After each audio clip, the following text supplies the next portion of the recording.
Hi guys, welcome to Glitch Guru. In this video we'll show you what to do if the always on display feature is not working on your iPhone even though you have turned it on. So as you can see, the always on display is currently enabled on my iPhone, but if I lock the screen, I don't see any clock or any wallpaper. So to fix this, you will first need to turn off the always on display feature and then turn it back on again. If this doesn't work, go to the battery settings on your iPhone. Now in here, scroll down and tap on power mode. Now in this menu you will need to turn off both these toggles, that is adaptive power and low power mode. Now try locking your iPhone screen and you should see that the always on display now works.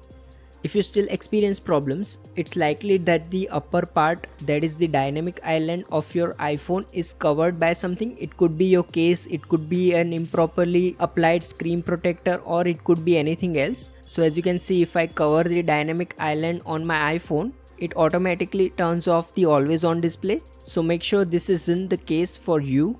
Additionally, the always on display may not work under these conditions. So if you are wearing an Apple Watch and if you walk away, or if the sleep focus is active, or if you are using CarPlay or continuity camera, the always on feature may not work. So make sure this isn't the case. Finally, it's important to note that the always on display feature turns off automatically after a while. So if you are sleeping, for instance, you might notice that the always on display feature turns off after a while. Your iPhone does this to reduce battery drain overnight. If nothing else works though, your last option is to try restarting your iPhone. Sometimes this can help fix any temporary issues with your device. If you find this video useful, please don't forget to like and subscribe to Glitch Guru.